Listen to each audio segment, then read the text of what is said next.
What we want to break down is that barrier of the coat and tie and the office, and we thought that being down the beach might encourage people to come in and get some assistance with their legal needs.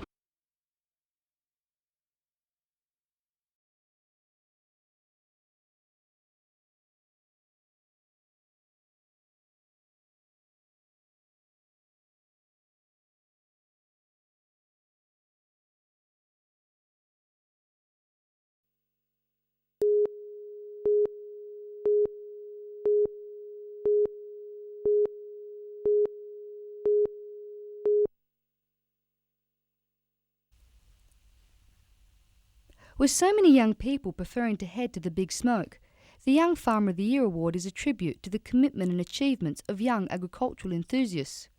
2 finalists are selected. One of them is 29-year-old Scott Wheatley, who was born and bred on this dairy farm in Aberdeen. His ambition is to improve the image of the ailing dairy industry and make it more appealing to young people. Portrayed as an old person's industry at the moment. He also plans to make the industry more viable and profitable. Since deregulation, we've upgraded from milking 80 cows up to milking 160 at the moment, and we like to push that up to about 280 to 300 over the next 4 to 5 years.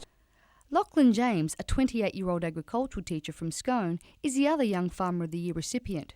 His vision is to become a leader in the cattle industry and increase awareness of agriculture among young people. From an educational point of view, I'm trying to educate both town students and students that come from farms on how to diversify their properties, how to get income from different sources. Both men have each won a $1,500 scholarship.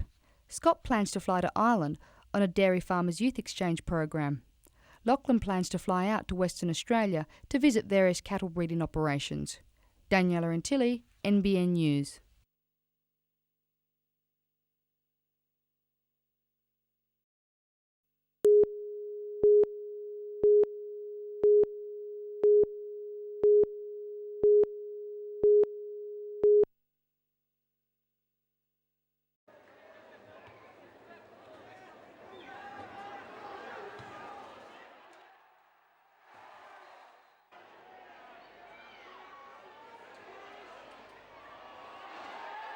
It's pretty much not much a straight swap.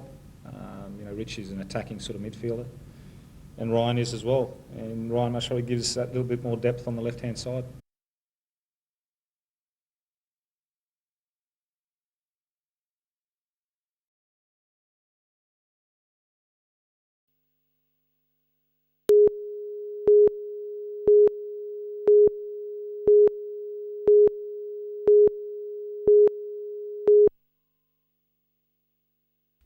Exactly why anyone would want to do this, Council says it simply doesn't know. 2 to 3 metres were chopped from 25 Avakenia marina mangroves on Sunday and Monday nights. The incident reported to Council only yesterday.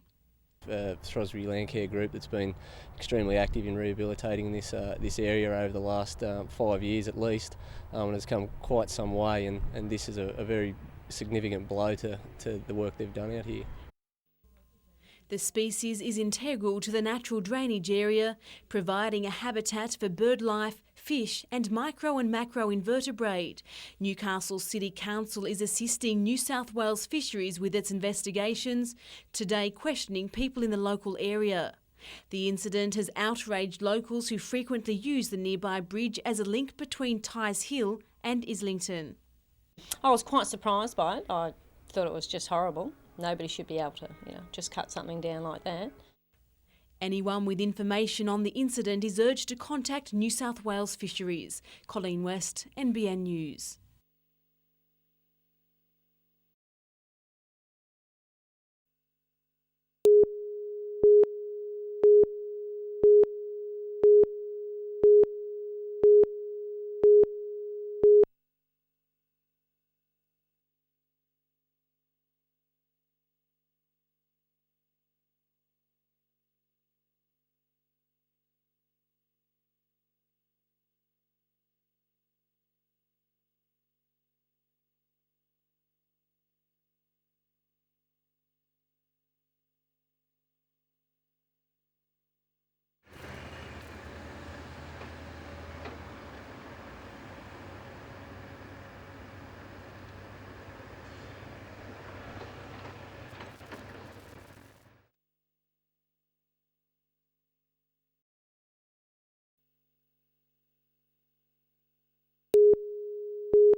The health service admits the sofa beds are unacceptable accommodation for patients at the James Fletcher Hospital, but at the moment they're being used most nights of the week. And we try and make them as comfortable as possible and try and maintain privacy issues. It's not what we would consider best practice. The bed shortage is nothing new. It's been going on since 1998. The other day we were 5 over, which means there's a lot of pressure on staff and on patients, on families. Decisions have to be made to make alternative arrangements for patients so that we can come back to our bed numbers. However, Hunter Health believes the situation will improve once mental health services are relocated to the Mater Hospital. The concept, involving a controversial public-private partnership, will create an extra 14 beds. The Mater is a very sensible and practical option. It's available. They're interested in having us move there. We've done a lot of groundwork for that to happen.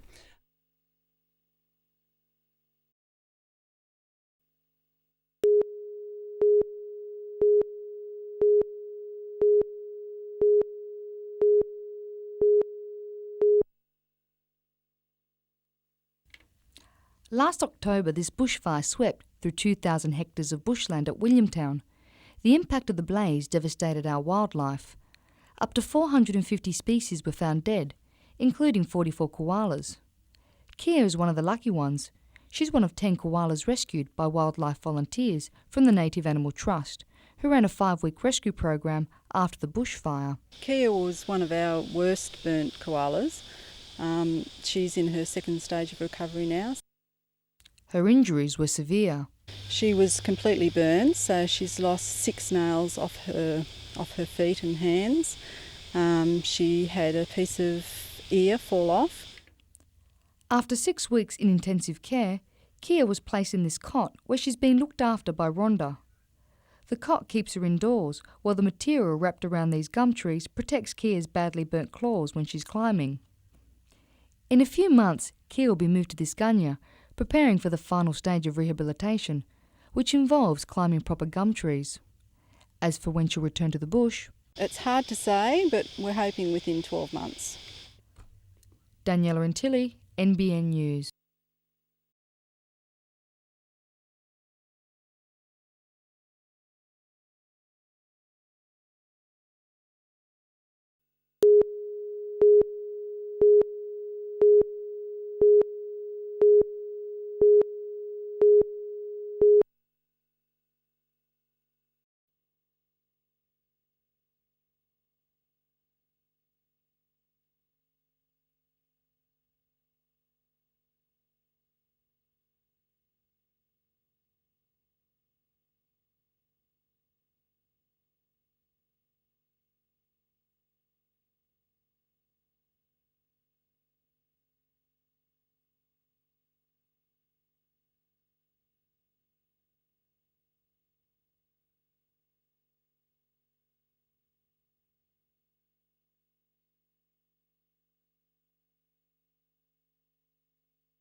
One, two, three, go.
Resuming at 2 for 23, New South Wales looked to consolidate on day 3, but while something bothered Simon Kadich early, he wasn't about to back away from the fight. Along with Dominic Thornley, the pair stretched the Blues' lead and frustrated Victoria all morning. Kadich cut into his second half-century for the match. Thornley following suit, belting his way into the 50s. Cameron White taking some punishment as New South Wales went to lunch with a 218-run lead. It only ballooned in the afternoon session as Kadich moved towards a century, his 18th boundary doing the honours. Going down swinging, he went for 126. Bringing Steve Waugh to the crease. A real pest tried to get in on the action. But it's the now former Australian Test captain everyone had come to see, and he delivered with some trademark shots. He kept everyone entertained, but in trying to get Thornley into triple figures, the captain was sent back, a direct hit ending him for 31. Thornley's maiden first-class century did come, but it was with Mark Waugh at his side. Not that the latter lasted long, thanks to John Moss's diving effort. Thornley reaching 142 in a knock that's helped put New South Wales in a strong position. Some late Blues big hitting, leaving Victoria 455 to chase, and some sore heads in the crowd.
It's the second time Dr John Doran has left New Zealand to take up work at Maitland Hospital. He was recruited to fill a demand for general physicians. I came over and thoroughly enjoyed it and was more than happy to come back and to do another 5-week locum, and I just arrived last night and started this morning. Hunter Health has hired 6 locums from New Zealand in the last 6 months to fill shortfalls at Maitland and Belmont hospitals. These doctors are very good doctors, very well qualified, and have reciprocal recognition between New Zealand and Australia, which means it makes it easy for them to be able to work here and understand our healthcare system.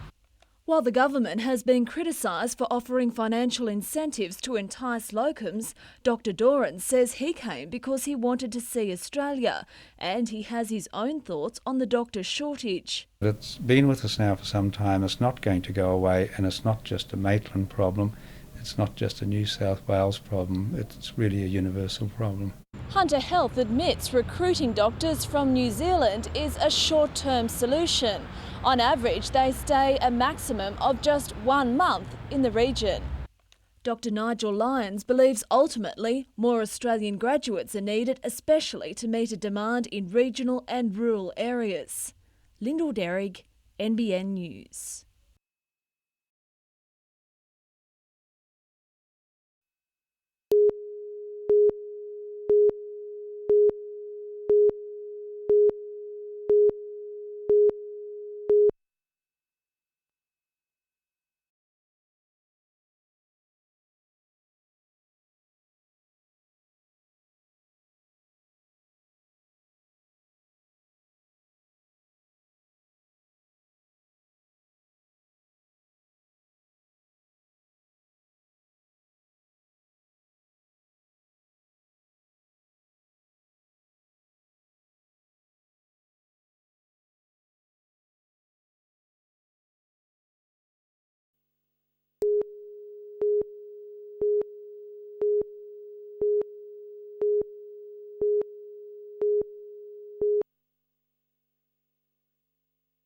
Carol Hukin looks like anyone else who has a passion for horses, But not that long ago, and with a little encouragement from her friends, she also discovered her voice via bush poetry and instantly struck a chord. So did I pay off bank card and start a nest egg goal? No, I perpetuated poverty and put the mares in foal.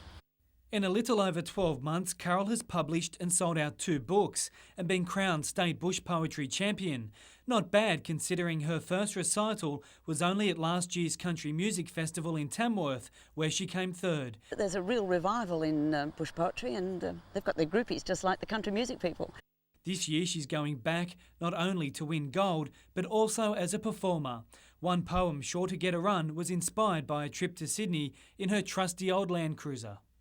At first, I was polite, and the road I let them take it. But pretty soon I realised I'd never bloom and make it. I shortened reins and took a grip and sat up in the seat and drove like chasing foxes at the Hunter Valley meet. I jumped the lanes and pushed in front, I kept them all at bay. When I found my mighty bullbar, kept the mongrels out the way. It's not just about the past or about the bush, it's about life, and it can make you think, it can make you cry, and mostly it can make you laugh. And how did that old cruiser fare? But last week in the city, although somewhat out of place, she proved her worth upon this earth. Her bullbar won the race. She showed her versatility, her courage and her style when she beat the yuppies at their game, and by a country mile.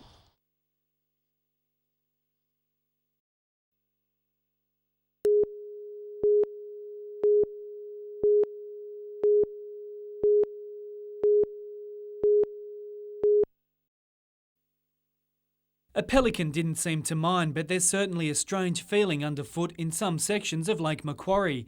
A build-up of organic ooze has resulted in complaints from some nearby residents, and it's bad enough for Lake Macquarie Council to help fund a dredging program.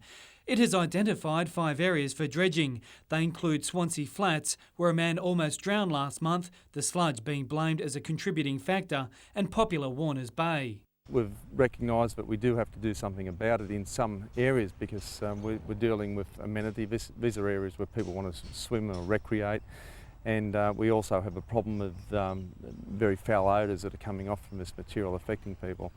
$900,000 has been budgeted for the program. The bill split 50-50 between Council and the state government.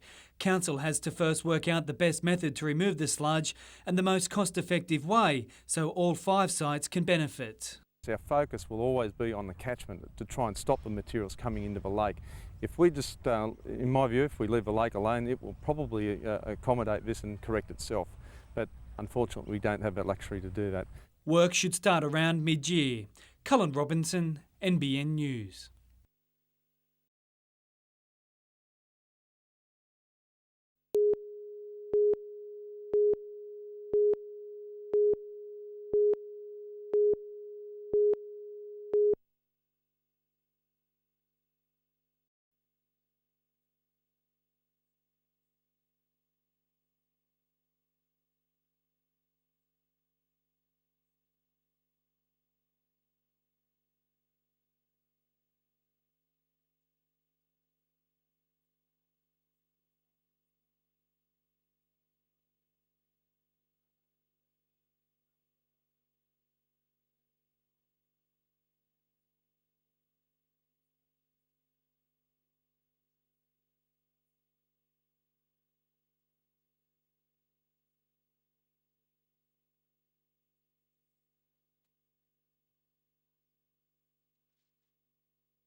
Today's reunion of Laurie Rumble with the ambulance officers who helped save his life comes 3 weeks after the 59-year-old suffered a series of heart attacks. These officers didn't just have to use a heart start defibrillator once to revive Laurie, rather 4 times during a dash to Maitland Hospital. It's a wonderful machine which allows us to defibrillate people on the side of the road, not have to wait till we get to hospital. Laurie remembers little of the Christmas Eve emergency, which eventually saw him revived 7 times by the time specialist treatment started at Newcastle's John Hunter Hospital. Very much appreciated ambulance, what they've done, all the ambulance from Smere and Rutherford and all the medical staff from Maitland and then Newcastle too. The miraculous survival of the father of 5 and grandfather to 12 was today marked with the presentation of a heart start pin for heart attack patients successfully defibrillated by the ambulance service. Even though Dungog has ambulances, a hospital and doctors, Laurie Rumble's story does highlight how a publicly accessible defibrillator could be vital in a country town when someone has a heart attack. To truly save lives, what we really need is early defibrillation with a combination of CPR. Gary Blair, NBN News.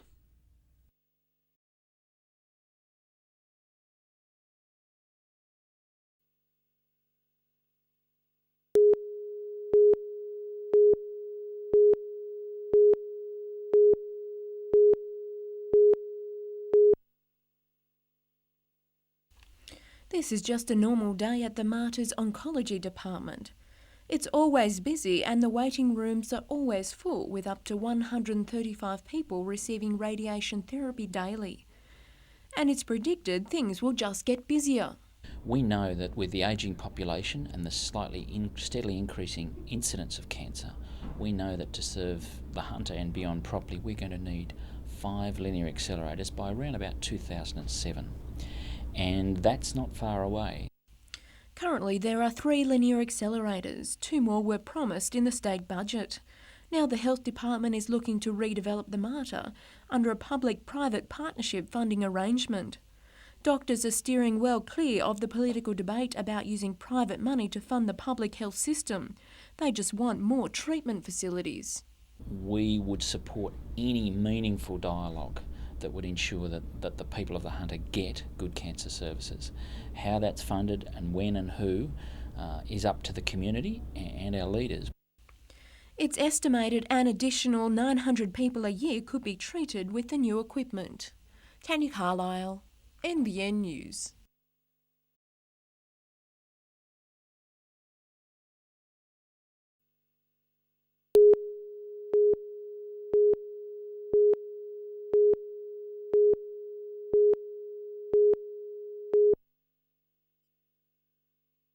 A horizon dotted with bulk carriers is a familiar sight to Novocastrians, but right now it's the longest queue since about 1997 due to overseas demand for coal outpacing the supply.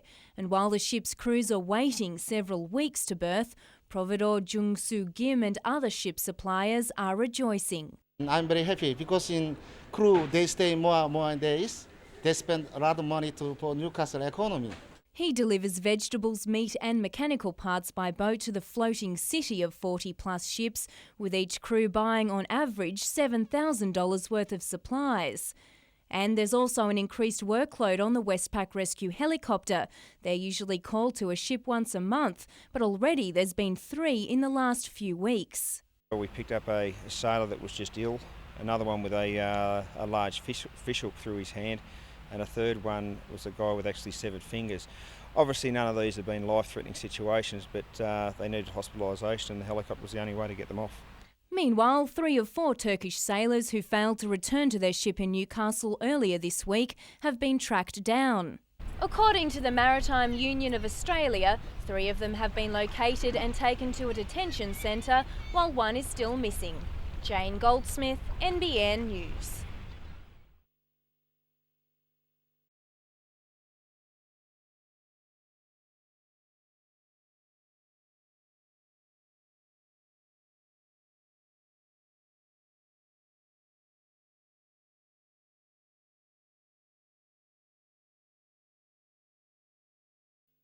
They've made a remarkable recovery. Just 3 months ago, these green sea turtles were in danger of dying.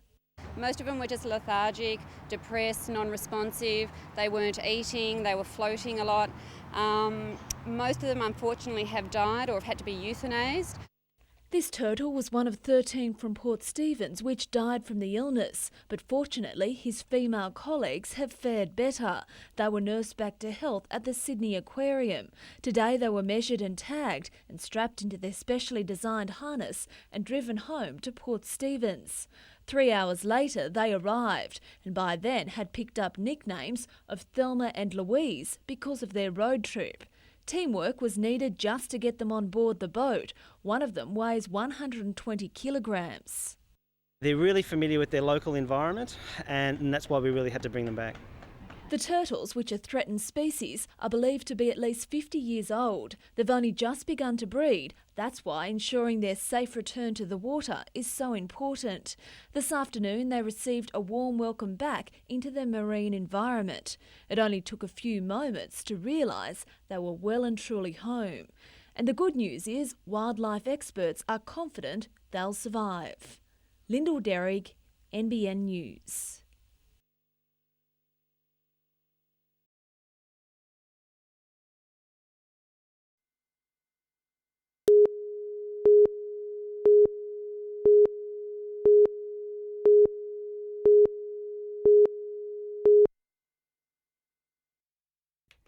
These kids have a common bond, losing a beloved parent, some in tragic circumstances. Each year about 3 police die in the line of duty, many leaving behind children.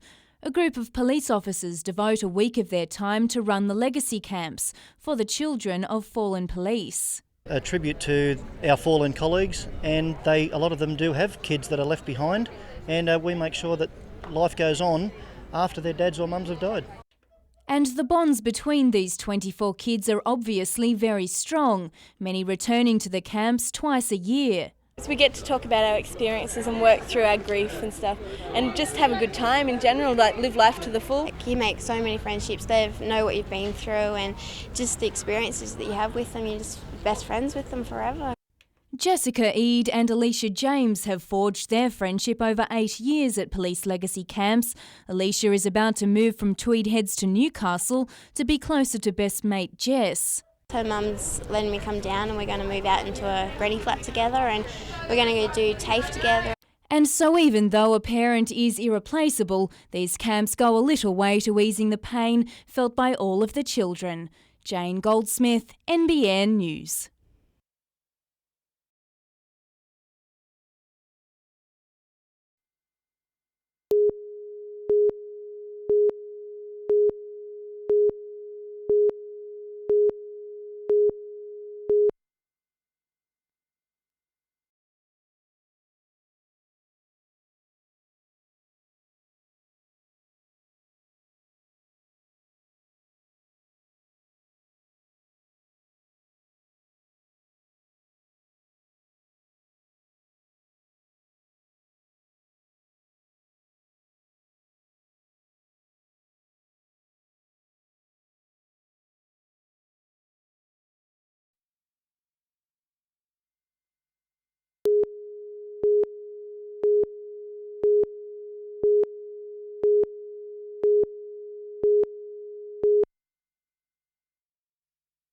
Police allege that just after 5 a.m. on Tuesday the 6th of January, 4 men forced their way into this home at Waratah West and robbed and kidnapped Benjamin Jack. 3 men have been charged over the incident. 2 of them appeared in Newcastle court today, 22-year-old Stephen Asho and his 28-year-old brother Addison. In facts tendered to the court, police claim Mr Jack had a knife held to his throat, socks were stuffed into his mouth and duct tape and cable ties were used to restrain him while items were stolen from the house. They claim he was then driven to bushland near Warnervale on the Central Coast. It's alleged Stephen Asho kicked and punched the victim and threatened to drown him in a dam and stab him with a knife. The victim was released 20 minutes later. The defence case rests upon the claim that both men had an alibi. Their barrister told the court the brothers were in Sydney when the alleged kidnapping took place. David Leamy called 3 female witnesses, including Stephen Asho's de facto and the alleged offender's mother. All of the women testified the men were with family in Sydney. Bail was refused and the matter was adjourned until the 6th of February. Lyndall Derrick, NBN News.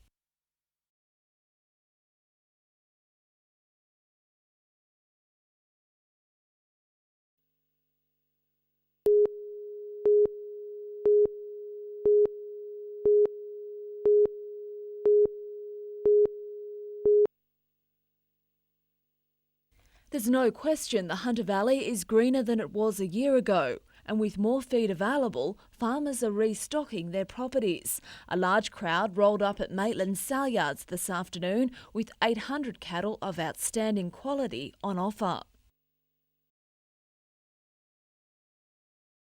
And while 2004 looks promising for the industry, stock and station agents say more rain would help reassure farmers. We're in a very good season here in the lower Hunter Valley. We need more rain now, but there's reports of very good rain up north of here, which is certainly going to help the cattle market. And the soaking rain experienced in the New England and northwest is already starting to affect the local market. We've had 3 or 4 calls just this morning with people that have had good rain over the last couple of days and are coming down here to want to purchase cattle. But as for farmers in the Hunter, it appears nature can be cruel when it comes to where the rain will actually fall. Around Tarry, I've got cattle at Nabiac as well, and they're up to their belly in feed there, but down the central coast the grass is cracking under your feet. Overall, cattle sold for between $50 and $60 more than last month. The top price for cows and calves was $1,200. Lyndall Derrick, NBN News.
The lure of the $100,000 winner-takes-all purse didn't even come close to persuading the club into naming many top-grade players.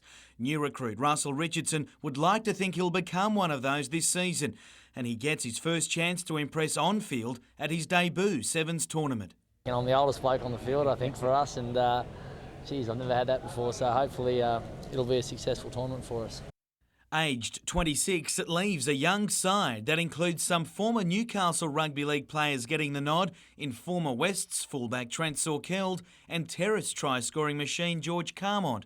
Unwanted by the Warriors, the former New Zealand residence player crossed the Tasman to now find himself about to face the Kiwi-based team. I was playing under the eye of the Warriors and that, but things haven't worked out for me there. But I'd more like to prove to Michael Hagan and that he's made the right decision.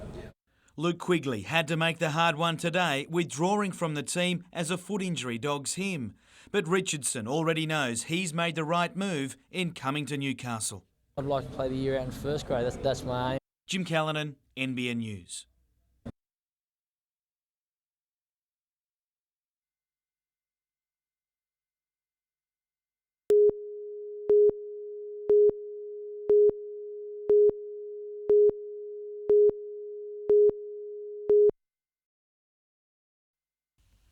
After leaving home 14 years ago to pursue his dream of beating the best in Europe, Todd Wiltshire moved between Australia and Europe to race. Now he's coming home to stay, but not before suiting up for one last play. My career's been a bit of a roller coaster. I've been all around the world, and to tie it all up here in Broadmeadow, my hometown, is perfect. When aged 22, he was 1 point off being crowned world champion before a horror fall ruled him out of action for 5 years. A return in 1997 saw him win 3 World Team titles and star in the tough European Grand Prix series. But I'm 35 and I'm competing against 20-year-old kids in the World Championship, and to stay at that level would be great, but I'm really struggling to hang on to those guys now. So get out now while things are going well. retiring to Toronto, spending more time with family is a priority. But as his boys, Anders and Logan, love riding as well, it's hard to see him being lost to the sport. I absolutely love their racing, so you never know. You could get an Anders or Logan Wiltshire racing professionally in the future. Set to ride in Australia for the final time at Broadmeadow on February 7, the dust will finally settle on his career mid-year in England, where he'll race his farewell GP event.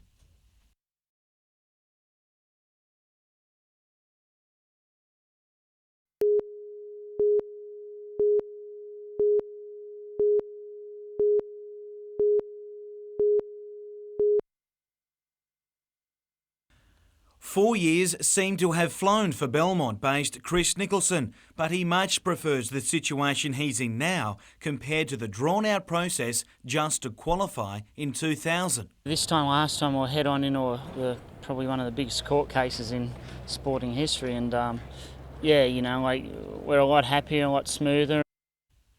After what's been a hectic few months for both he and crew Gary Boyd, with other sailing commitments and the national titles, the pair have had little time to soak up the fact they're in Australia's Olympic team and heading to Gary's first games. It's been worth it so far. The first goal's there. We've made the team. Now I guess the next bit for us is trying to perform as well as we can. They don't have to look far for motivation when powered by the Australian team sail, and they'll need every bit of inspiration in the coming months. Training will only intensify, with fitness sessions stepped up along the testing of a new boat, before more action on the water in 3 trips to Europe before the big one. Got 5 big events we'll do this year, and we'll just fine-tune along the way, and hopefully number 5 regatta, which is the ultimate one that we want to win, will be in good shape. Jim Callanan, NBN News.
Newcastle turned on a perfect summer morning to welcome the 675 passengers and crew aboard luxury cruise ship the Silver Shadow. It was a spectacular sight for the hundreds who lined the harbour as the passenger liner passed Nobbies, and those aboard, some still dressed in their bathrobes, received a friendly reception.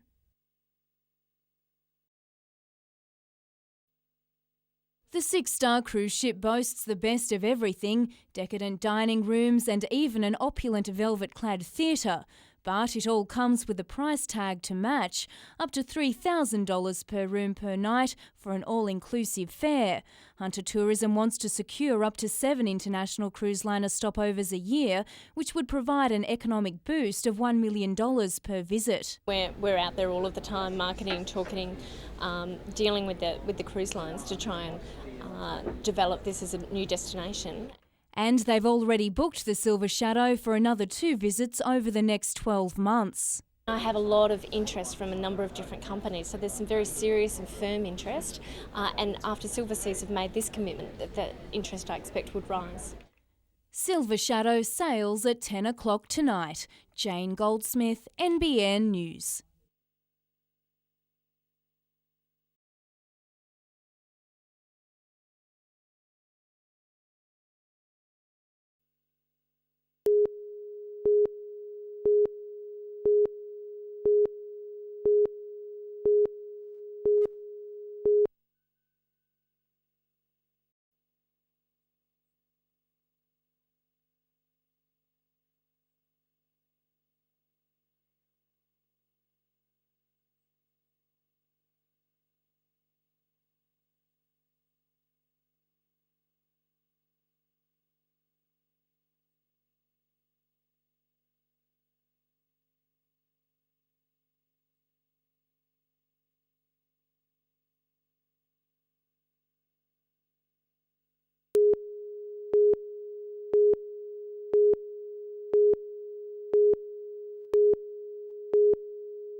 Sun and glistening water set the backdrop today for those curious to learn more about the controversial plan for Port Stephens.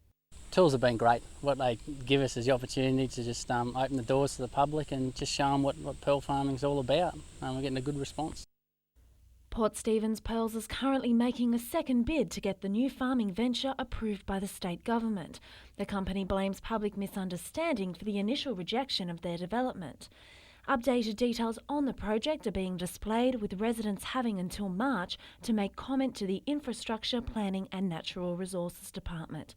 The company also believes their business will have a range of benefits to the community. We'd be looking at about 45 full-time jobs, and then depending upon the tourist potential and how far that develops, potentially more, and the flow-on effects that are much greater than that.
This empty site will soon become home to a $14 million development owned by Australian company Caterpillar, which produces agricultural equipment.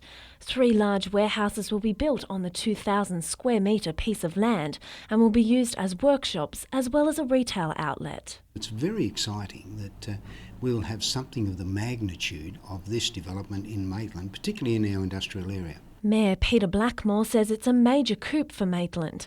It's expected the new development will create 180 jobs for local people. There was no opposition registered to the proposal from the community, and it also won the full support of Maitland councillors. The developer is anticipating that it'd be open in April of this year, so it's once again, that's good news for the Maitland City Council area and particularly for developers. Meanwhile, Council has also approved a Rebel Sport outlet at Mitchell Drive at Green Hills. The $1 million store is expected to be in operation by March and will be located on the former BBC hardware site. This means additional employment, but what it also means is it's a vote of confidence in the Hunter Valley area and particularly in Maitland.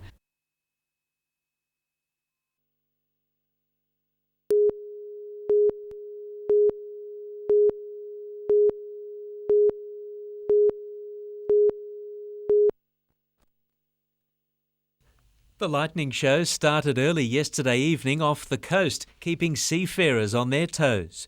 As darkness fell, one of the rarest and most spectacular displays of Mother Nature's awesome power lit up the sky. Violent yet beautiful bolts of fork lightning were seen across the region, with the storm reaching its crescendo between 10 p.m. and midnight.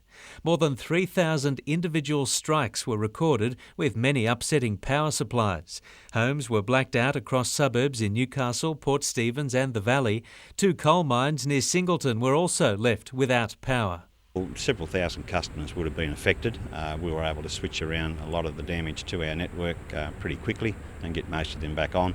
The light show and its loud and constant thunder frightened animals, with many running away, some winding up here at the RSPCA's Ellamore Vale shelter. We've received, I would say, over 100 phone calls from people looking for their lost pets. Sadly, some of these dogs may never be recovered because there's no way of identifying them. Some of them are microchipped, as they should be by law, and some others are wearing the name tag with their phone number on it, which makes it really easy to track down the owners, but this poor little girl's got nothing. We're hoping that we don't have a repeat of last night tonight, and we're also hopeful that we'll have most of our damaged equipment repaired before anything comes up in the next 24 hours.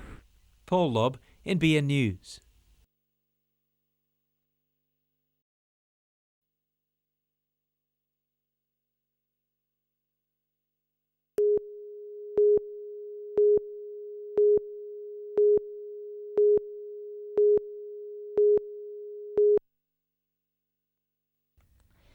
Nestled atop a hill overlooking the Hunter Valley, the health retreat opens its golden door to the public this Sunday.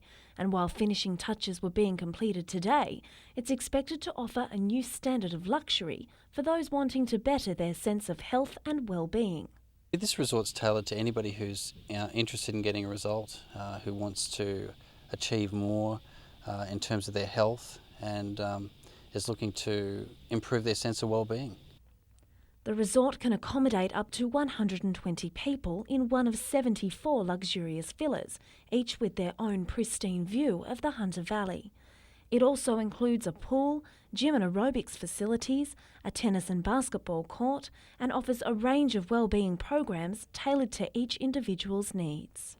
We run really the gamut of activities in terms of health and wellness, all the way from yoga through to running, to hiking, to biking, and shiatsu. Those really a myriad of treatments.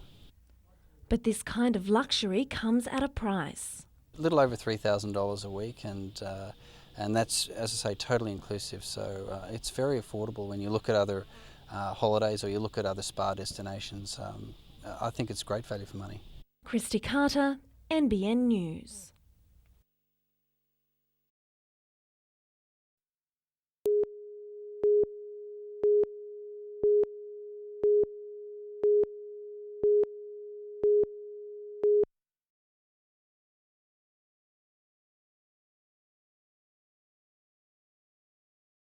And we're prepared to work with the ambulance service to achieve that. But fundamentally, we've got to address the issue of ensuring that we don't have any delays at all, and that's what we're striving to achieve.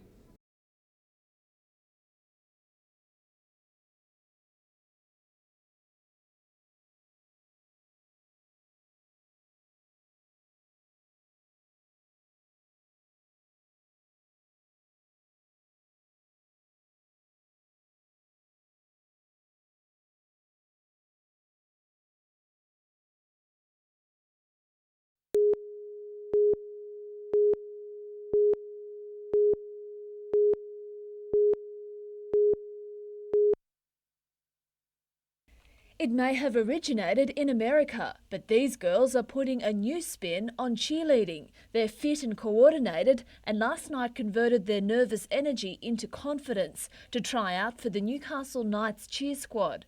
You just sit there and you're like, oh, I feel so ill, but you have to remember why you're there, and you just get up there and you put on a smile and you see everyone, all your friends there supporting you, and yeah, you're fine. For some, their support came from Australian cricketer Nathan Bracken, while others went solo, doing their best to impress the judges. It's a serious business. Even those who made the cheer squad last year still had to try out again, but at least they know what it takes. We've got to train ourselves really hard to keep fit, to look good on the field, and because that's the cheerleader outlook, I guess. But they get paid, and for some it has helped them build a career by establishing their own dance schools. Others are in it purely for fun. I'm actually studying at uni, so yeah, that's what I want to do. But this is just a part-time thing so I can make some friends and have a good time, so yeah. And they're well aware of their appeal at footy matches. 50-50, I guess. 50-50 go to see the boys and 50 come to see us. The girls will be notified next week if they've made the squad. Lyndall Derrig, NBN News.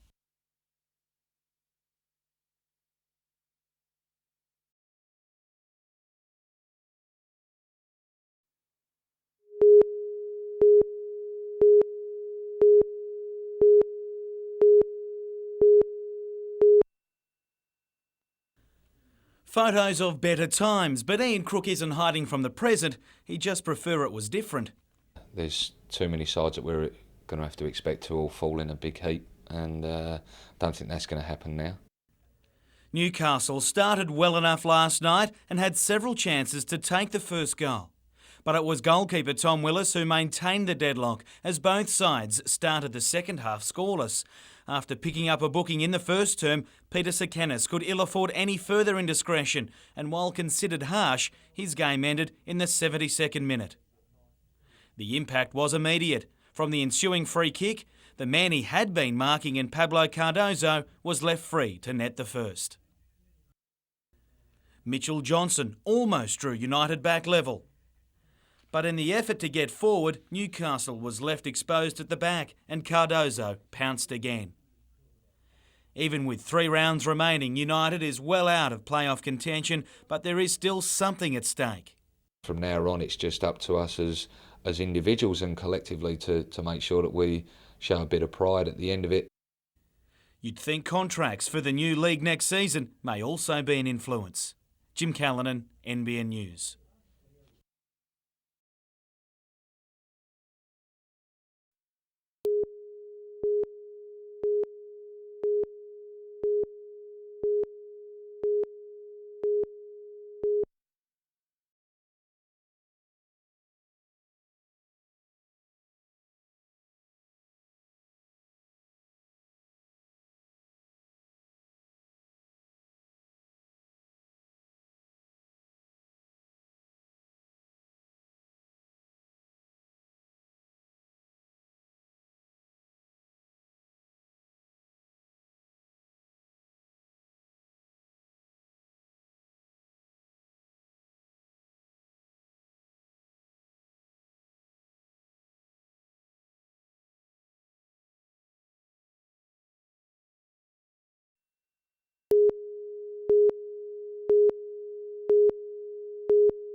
It's a long way from her hometown of Scone, but conditions couldn't have been more perfect today for beef cattle marketing manager Rebecca Arnott.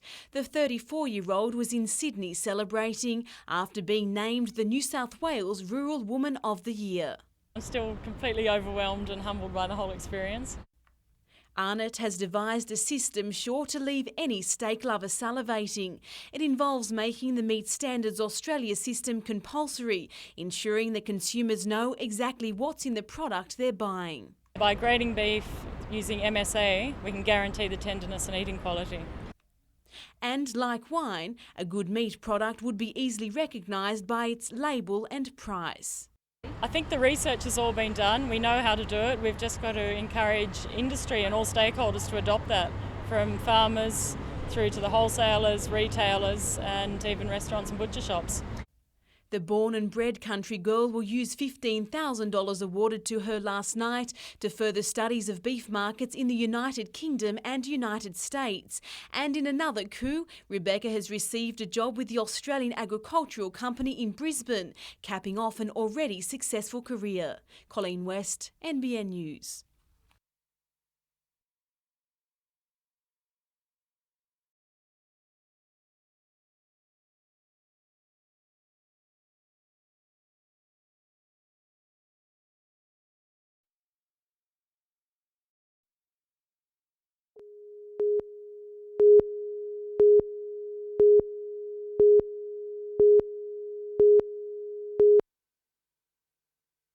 This new $4 million Muswellbrook police station on the southern side of town was promised by then Police Minister Michael Costa and was supposed to be built by the end of this year. But the government has thrown out the plans, instead deciding to revamp the crumbling and cramped 130-year-old heritage-listed police buildings in William Street. It was promised Easter 2 years ago. It was an election promise last March. Construction was to commence last September. And here we are in February after that September being told that it's no longer to be built on that site. Darren Williams' company was to build the new station and lease it to the police. That plan's been scrapped. Where's the state government going to pull $4 million from? I'd be curious. We were prepared to invest in this and it would have been a win for the community. I can't see the advantages of going to the old site. The state government has already earmarked nearly $1 million for the project, but it remains to be seen if the state budget in 3 months' time will bear the $3 to $4 million needed for the new building, which will have to be built around the existing heritage-listed structures.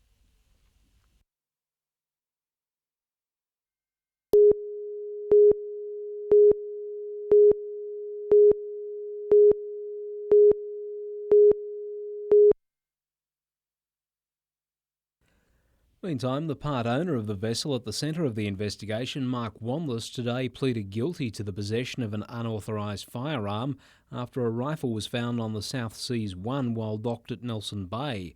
While legal counsel for the 44-year-old blacksmith's man argued he had not done anything that would put anyone at risk, Magistrate Sharon Cruz placed Wanless on a 2-year good behaviour bond.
Commissioner Hussey from the Land and Environment Court inspected the tree today, which is in the way of a planned 10-lot housing subdivision. With the developer looking on, 8 people lodged submissions for the tree to be saved. As an Aboriginal man, I believe that it's culturally significant and it's been here a long, long time, at least 600 years. and it's spiritually important to our people. I want my great-grandchildren to see it, and we want to see it saved. But this afternoon in court, the Commissioner put more weight on the evidence of the developer's tree expert, who said the 22-metre tall blackbutt was in danger of falling down and should be removed. Absolutely terrible. The decision, I think, was completely wrong. Thompson Development took Lake Macquarie Council to court after councillors took too long to decide on the matter. Not only was the decision taken out of council's hands, Lake Macquarie will also be hit with a bill for court costs. But for some, the fight is not over. Are you still going to chain yourself to the tree? Well, if that's necessary, yes.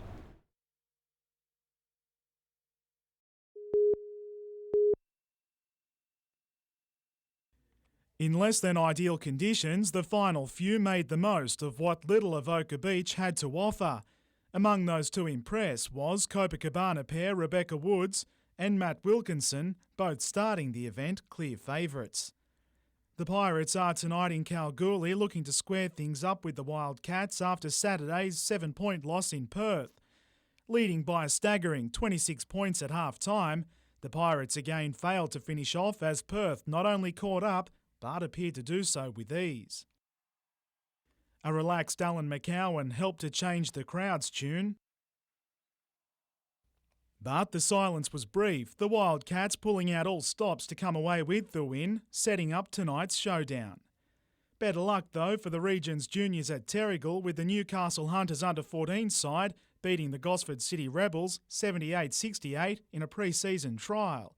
The visitors beat junior sides from around the state to a finals berth, only to show up their Central Coast cousins, finishing the weekend on top. And in what was a sad farewell to the Cessnock Sports Ground last night, the reigning premiers couldn't quite finish off the fairy tale.